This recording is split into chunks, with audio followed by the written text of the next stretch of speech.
Em 1950, a saúde pública endossou a fluoretação da água.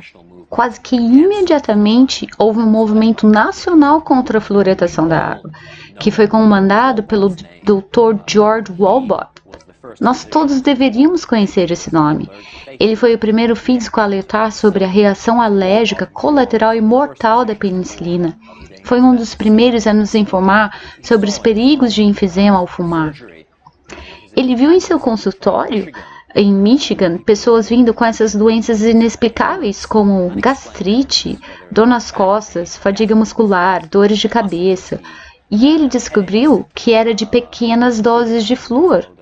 Assim como tantas outras drogas químicas, existem um pequeno número de pessoas que são mais sensíveis e alérgicas àqueles químicos.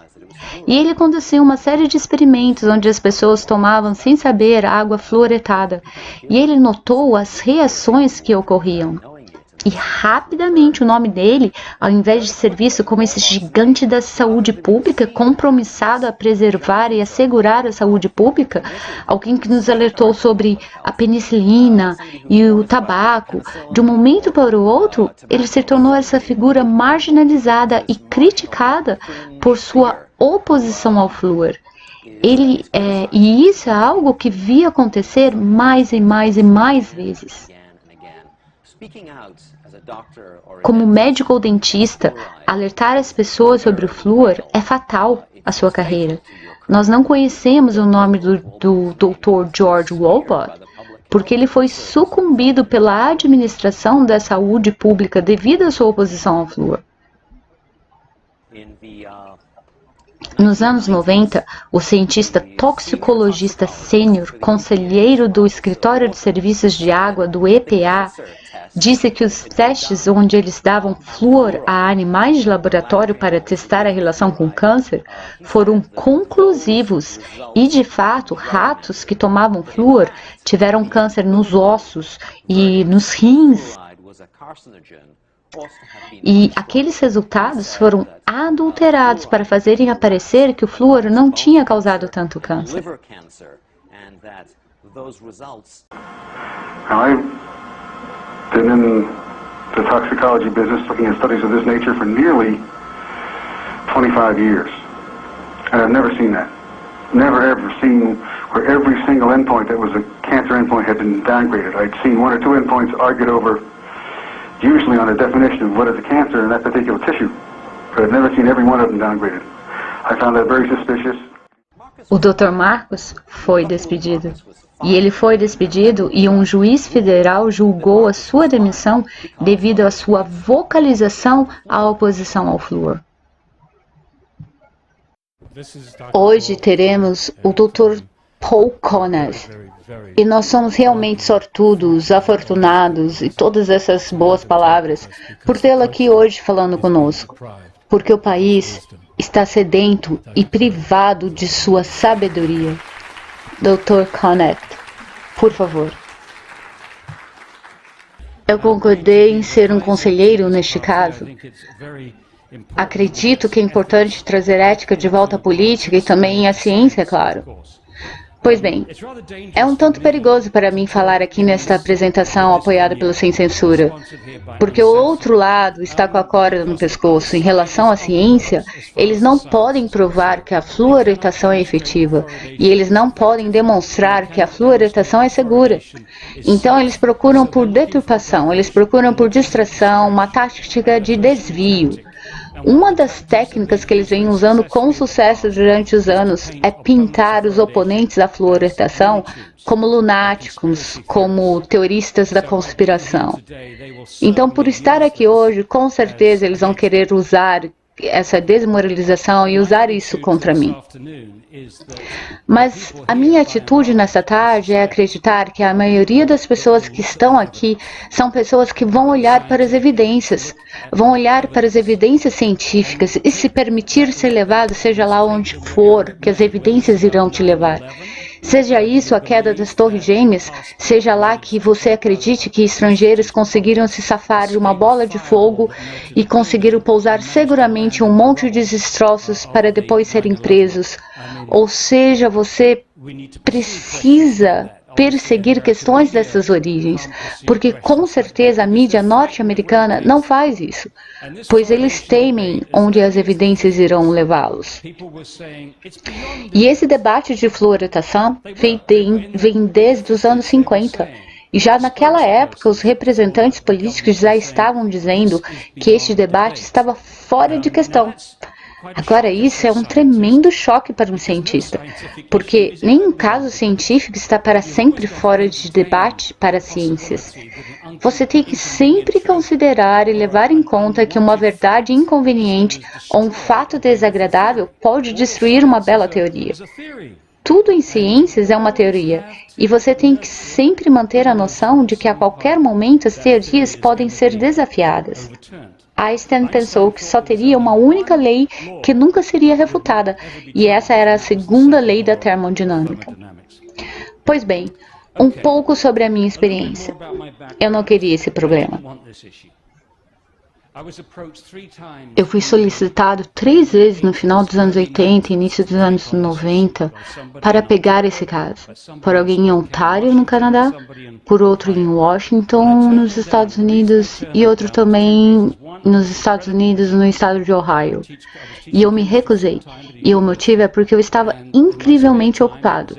Eu lecionava Química na universidade em tempo integral e nos meus finais de semana, em feriados e férias, eu viajava pelo mundo lutando contra os incineradores. E para finalizar essa longa história, depois de 25 anos, isso me levou a 49 estados, 7 províncias no Canadá e mais 54 países.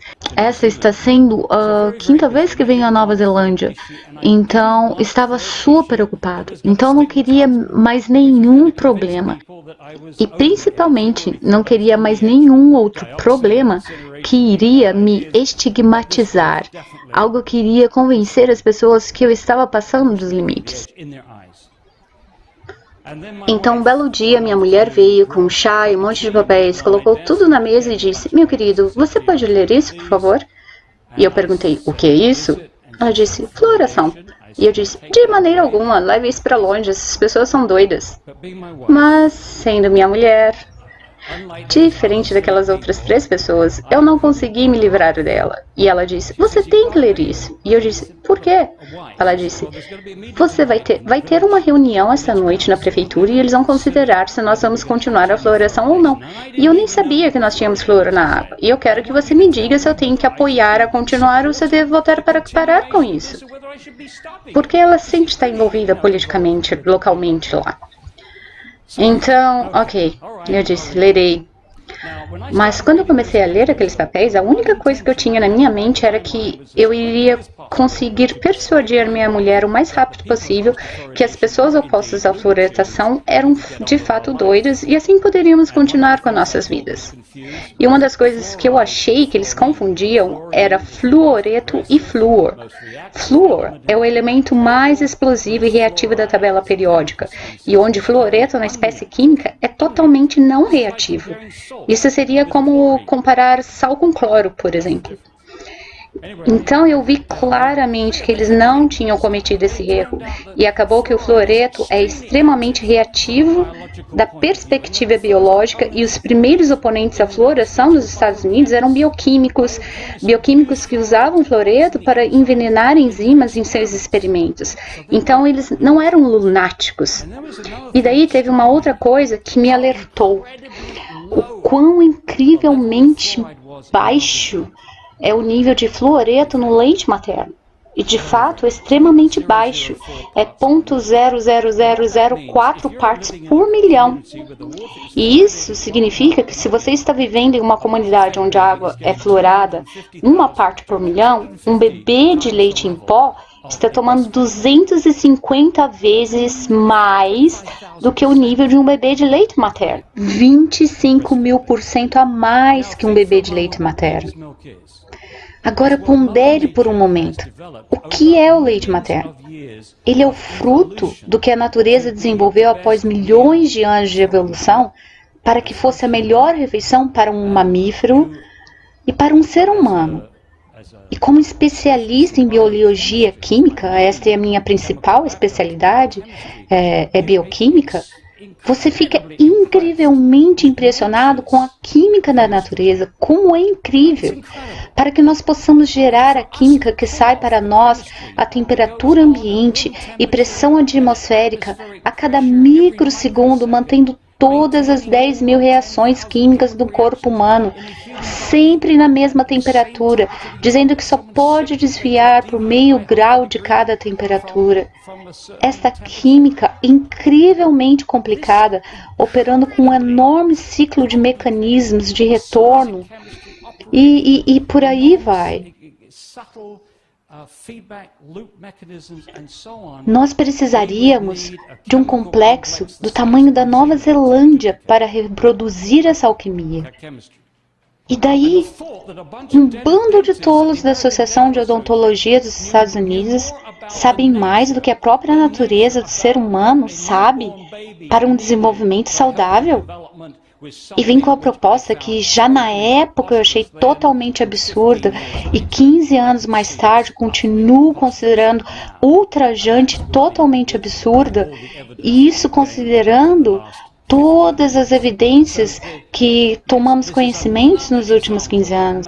Então, este é mais um exemplo da extrema arrogância do homem na noção que a natureza está quebrada e que nós temos que consertá-la. E neste caso, sobre algo de pouca significância. Talvez possamos aprimorar a cara dentária, aumentando o nível de fluoreto do leite materno.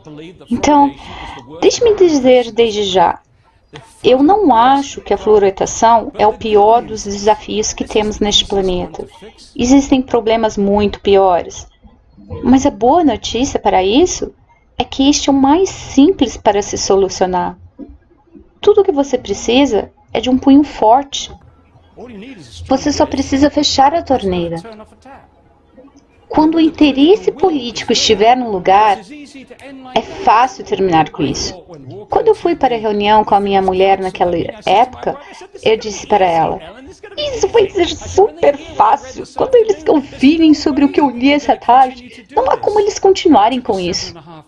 Levou-se 7 anos e meio para que pudéssemos tirar isso da nossa região. Não é simples. E a única maneira a qual se faz possível chegar àquela torneira é tendo interesse político. E para termos interesse político, temos que informar as pessoas, massas e massas de pessoas. E isso vem se tornando mais fácil nos últimos anos, porque temos a internet, os e-mails, etc. Nós temos como nos comunicar mais rapidamente com pessoas que pensam igual, e eles não têm mais como manter as evidências escondidas. Todos os estudos científicos e literatura está praticamente instantaneamente disponível online. E eles não têm mais como manter seus profissionais, médicos e dentistas, sem acesso à literatura. E eles fazem o melhor que eles podem para manter seus profissionais longe desses estudos científicos. De 2 maneiras. Confie em nós somos a autoridade, nós temos o jaleco branco, nós somos o governo. E todas essas organizações endossando a fluoretação, como que eles podem estar errados? Eles querem te ferir? Não. Então você tem de um lado autoridades e de outro ataques dizendo que as pessoas opostas à fluoretação são lunáticos. E quando você vê as maneiras a quais eles represaram oponentes, por exemplo, quando a doutora Phillips Mullinex publicou estudos pioneiros dos efeitos do fluoreto na saúde de animais, ela foi atacada e foi demitida. Disseram a ela que o trabalho dela não era mais relevante à odontologia.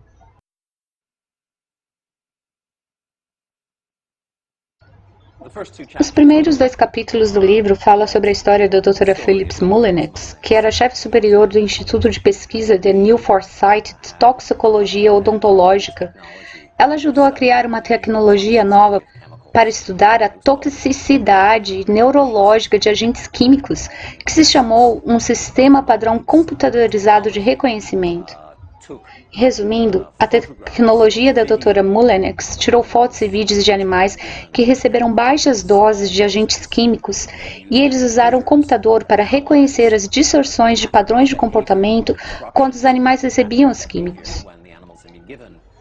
Bem, Dra. Mullenix foi trazida ao Instituto para estudar a toxicologia dos químicos usados na indústria odontológica. E eles a solicitaram estudar os efeitos do fluoreto. E ela disse, eu não vou desperdiçar meu tempo com isso. Isso é consumido por crianças, faz bem a eles. E ele já vem sendo implantado por muitos anos. Eu vou desperdiçar meu tempo estudando isso. Mas ela teve que fazer o que lhe foi solicitado, e Phillips Mullenix descobriu que fluoreto, em doses bem pequenas, produz efeitos de desordens de déficit de atenção, hiperatividade e nos animais de laboratório. The pattern that we saw, it typically is what we see with other neurotoxic agents that are well known to cause a hypoactivity or a memory problem or an IQ problem. When I first presented the results of these studies, one of the individuals sitting and listening to the results, he says, do you have any idea what you're saying? And he says, you're telling us that we're reducing the IQ of children. And basically I said, yes. Poucos dias depois que ela teve seus estudos revisados e autorizados a serem publicados, Dra. Mullenix foi demitida e desde aquela época nunca mais recebeu recursos para continuar seus estudos científicos. Ela foi de ser a toxicologista líder do país, patrocinada pela indústria, trabalhando em um instituto afiliado de Harvard, parecendo uma voz no meio da floresta. Ela nunca mais recebeu patrocínio ou recursos e nem mesmo nunca mais conseguiu novamente trabalhar como cientista toxicológica. Então, quando as pessoas veem o que acontece com os oponentes à fluoração, acaba causando efeito de paralisia. Ou seja, a maioria das pessoas não gostam de serem ridicularizadas. Eu não desejo ser ridicularizado em público e me deixar lento para reagir. E aqui estamos, 15 anos depois. Vocês mencionaram sobre o meu livro 50 razões para não usarmos flúor na água. E agora eu publiquei este livro aqui, que tem 80 páginas de referências de estudos científicos.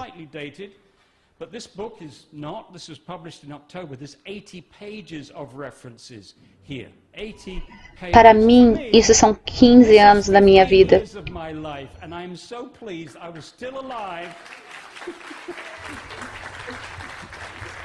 E eu estou tão feliz que eu continuo vivo para vê-lo publicado. Se eu falecesse amanhã, pelo menos essa parte da minha vida está em dia.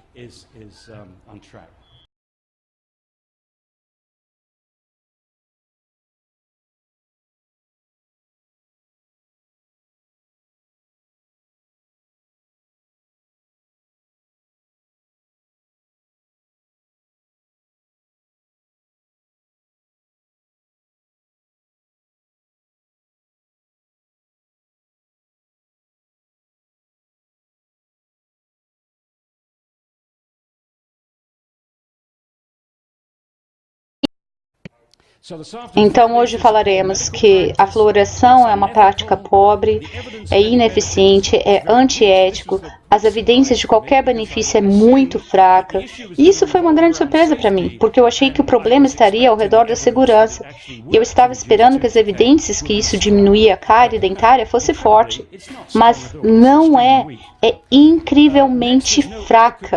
Próximo, não há nenhuma margem de segurança adequada para proteger o cérebro de danos e outros conhecidos efeitos colaterais. E desde o início, não houve nenhum tipo de conversação sobre fluoretação causar dano.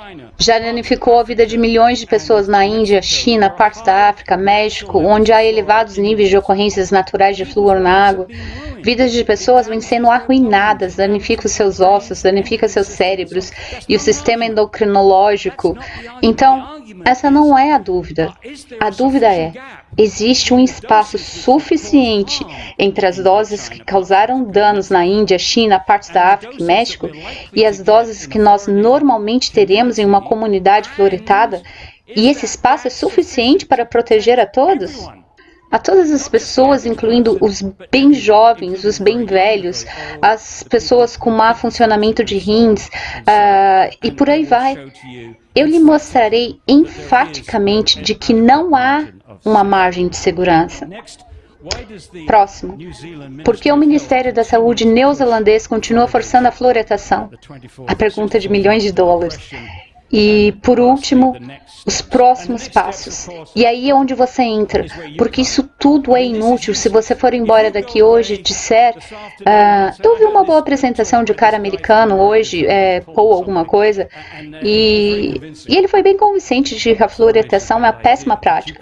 Mas você não se lembra de nenhuma das informações, se torna inútil.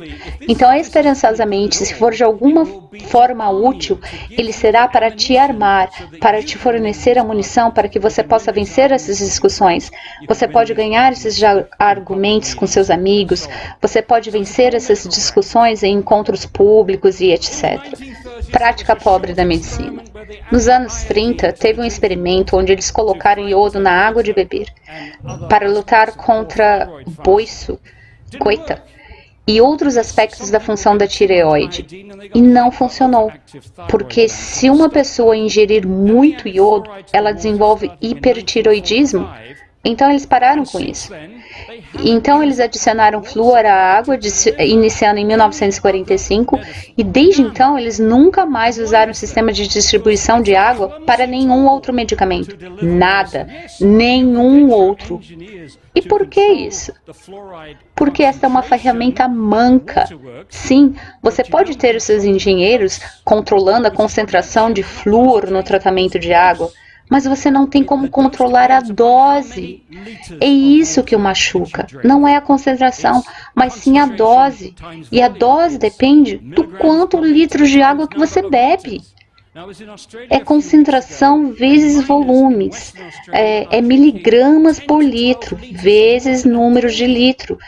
Eu estava na Austrália, eu vi adolescentes que estavam tomando 10, 12 garrafas por dia. Eles vão destruir seus ossos com isso. Em uns 30 anos, eles estarão mancando por todos os lados. Então, é a dose que você não tem como controlar. E pergunte a qualquer farmacêutico: existe algum remédio na sua farmácia que você pode dar para qualquer pessoa e você não tem que se preocupar com a dose? Tome o quanto quiser. Ele diz: não. E te olha como se fosse estúpido. Claro que não. E já, isso vai para todos. Vai para o bebê de mamadeira, para o velho, para a pessoa doente, com má nutrição. Isso vai para qualquer um. Então, pergunte ao seu farmacêutico: existe algum remédio que você pode dar para qualquer pessoa? Não. Existe algum remédio que a pessoa pode tomar quanto quiser, sem nenhuma supervisão de um médico para efeitos colaterais?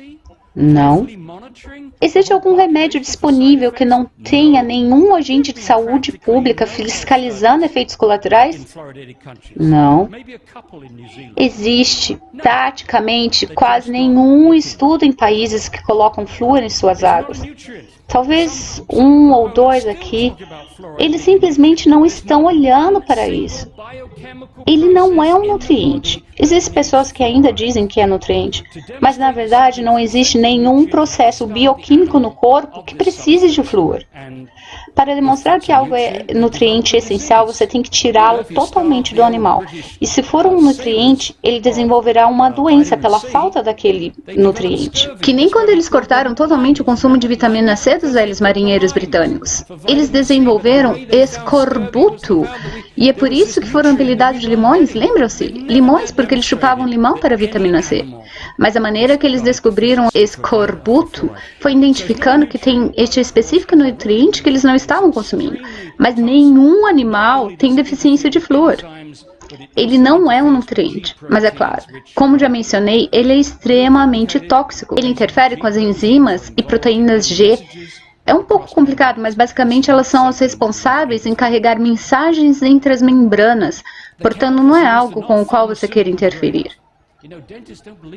Os químicos usados não são de graduação farmacêutica. Dentistas não acreditam quando os informamos disso. Na verdade, esse químico vem do sistema de irrigação da indústria de fertilizantes de fosfato. Pois bem, eu havia preparado um vídeo que estava em 1 hora e 40 minutos para poder falar sobre todos os aspectos, porém meu tempo está curto, então paro por aqui. Gostaria de te deixar com as seguintes informações. Foi provado que o flúor diminui o coeficiente de inteligência, diminui a inteligência do ser humano, entre várias outras doenças que atacam os ossos, a tireoide, etc. Como este professor do vídeo disse, não existe nenhum tipo de remédio que se possa dar para todas as pessoas sem correr risco de efeitos colaterais. Existem pessoas que têm maiores sensibilidades ao fluoreto, pessoas alérgicas que, portanto, sofrerão muito mais efeito colateral. E mesmo assim, independente da idade ou condição física, qualquer indivíduo é obrigado a ingerir essa substância. Por que nós permitimos que isso seja feito com a nossa água, então? Se supostamente o flúor é para ajudar a diminuir as cáries, isso é então denominado como droga ou remédio do português brasileiro. Portanto, que nossas autoridades desenvolvam estudos independentes da indústria que se favorece com a prática e nos prove que essa prática é realmente segura. Que nos prove que o fluoreto não causa dano neurológico, como apresentado em estudos internacionais. Que nos prove que o estudo da doutora Mullinex, onde prova que o fluoreto causa diminuição de coeficiente de inteligência de QI, e sobre os estudos mostrados que acúmulo de flúor causa danos aos ossos, sistema gastrointestinal, ao sistema endocrinológico e tantos outros danos que estudos internacionais nos mostram. Que desenvolvam estudos em nosso país que nos mostrem realmente a eficácia da diminuição da cárie em doenças. Onde estão esses estudos? Que nos prove que este químico adicionado em nossa água é de categoria medicinal e não um resíduo químico de outras indústrias, como acontece nos Estados Unidos e demais países. Para que possamos assim, então, avaliar se realmente temos mais benefícios do que dano com esta prática. Por favor, note também na importante informação de que nossos engenheiros de estação de tratamento de água fazem o seu trabalho em garantir a concentração do flúor na água, mas é o consumidor final que manda na dose. Quanto de água você bebe? Quanto desta água que você bebe que vai determinar essa dosagem? Então, que as nossas autoridades criem uma tabela que nos indique a quantidade de consumo saudável, a quantidade da dose que pode ser ingerido sem correr risco de nos intoxicarmos. Porém, nada disso existe. E mesmo assim, nossos lindos dentistas, médicos e professores continuam apoiando cegamente tal prática. Tudo o que eu encontrei de estudos na língua portuguesa eram de estudos tentando provar que outros estudos estavam errados, mas eu não encontrei nenhum estudo provando que o que eles dizem que o flúor faz é real. E é aí aonde nós temos que acordar. Não existem estudos que provem benefício. Outro ponto usado por um cientista que lutou para tirar o flúor da água de seu país, a Suíça, é: se o flúor é para tratar os dentes, por que precisamos ingeri-lo então? Por exemplo, se você quer se proteger do sol com protetor solar, você o aplica na pele, não é? Então, que tal, ao invés de aplicar na pele, você tomar o protetor solar? Se você tomá-lo, você vai garantir que ele vai proteger a sua pele? A resposta é claro que não. Então, por que somos forçados a tomar o flúor, se temos os dentes na boca e poderíamos então usar topicamente, ou seja, aplicar direto no dente? Já temos pastas fluoretadas? Isso não basta? Eu sei que a resposta disso para os dentistas do Brasil é porque se ao ingerir o flúor vai garantir que vai fortalecer os dentes. E eu te digo, isso também já foi provado falso. Portanto, este é mais um estudo que se faz necessário termos. Um estudo que se prove que a ingestão da água fluoretada está causando o crescimento de dentinas mais resistentes. Onde estão esses estudos? Outro argumento que eu já ouvi é que crianças de comunidades pobres não têm dinheiro para comprar pasta de dente, não têm dinheiro para comprar escovas de dente, então, portanto, precisamos colocar o flúor na água para que essas crianças não percam todos os dentes. Mas aqui nós estamos falando de toxina ao cérebro, que pode levar a autismo, déficit de atenção, déficit de aprendizado, diminuição de QI, diversas doenças no corpo ao redor dos anos. E estamos falando de estética. Um dente cariado, uma pessoa pode ficar inteiramente banguela, ela não vai morrer. Mas o flúor pode matar. Outro ponto. Eu conheço pessoas que nasceram em regiões onde em estados de extrema pobreza, onde não tinham dinheiro para comprar pasta de dente ou escova de dente, e essas pessoas têm os dentes mais lindos que eu já vi por perto, branquíssimos, perfeitíssimos, sem cáries. Eles usavam carvão no dente, carvão do fogo a lenha deles, não é nem o tal carvão vegetal que virou moda, carvão do fogão a lenha eles passavam no dente. Sinceramente nem sei como, mas são pessoas que têm dentes fortes e rígidos. Vamos ser sinceros, você não precisa vir com a desculpa que uma criança de área pobre não tem dinheiro para comprar escova de dente ou pasta de dente, por isso você tem que forçar todo mundo a tomar água fluoretada. Nós precisamos ajustar o nosso sistema educacional. Nós podemos sim ajudar essas crianças na escola, ensinando-as que elas precisam ter uma boa hábito bucal, que eles precisam sim limpar os dentes. Mas isso é algo que você pode trazer para a educação. E daí vai ser muito mais concentrado, porque o professor que estará na sala com aquela criança saberá identificar, as escolas saberão identificar quem são os núcleos que realmente precisam de uma educação à parte, e não 100% da população. Outro ponto, os estudos que encontrei ao pesquisar por isso me mostram que crianças em áreas de água fluoretada tem a sua dentição tardia em comparação com as crianças de água não fluoretadas. E eu pergunto, isso é benefício? É benefício quimicamente mudarmos a natureza do corpo humano? Agora, se você tem alguma consciência, procure na literatura os efeitos opostos, os danos que o flúor causa à saúde e use o seu próprio discernimento para decidir se vale a pena. Da minha perspectiva, o cidadão deveria ter a liberdade de escolher se ele deseja beber água fluoretada ou não, e a argumentação que era para proteger crianças de comunidades mais pobres é extremamente fraca, como já mencionei, uma vez que as evidências nos mostram que essa prática é passível de se causar mais danos do que benefícios. Uma criança inteligente vai saber que precisa escovar o dente. Uma criança burra, nem com pasta de dente na frente ela vai usar. Para de matar o cérebro das nossas crianças. Para de construir gerações e gerações de crianças cada vez mais burras. Enfim, isso é isso. Pesquisem, existem muitas provas conclusivas contra e praticamente nenhuma a favor dessa prática. Que ao analisarmos nos mostra que nem nunca deveria ter começado. Grata e até o próximo vídeo.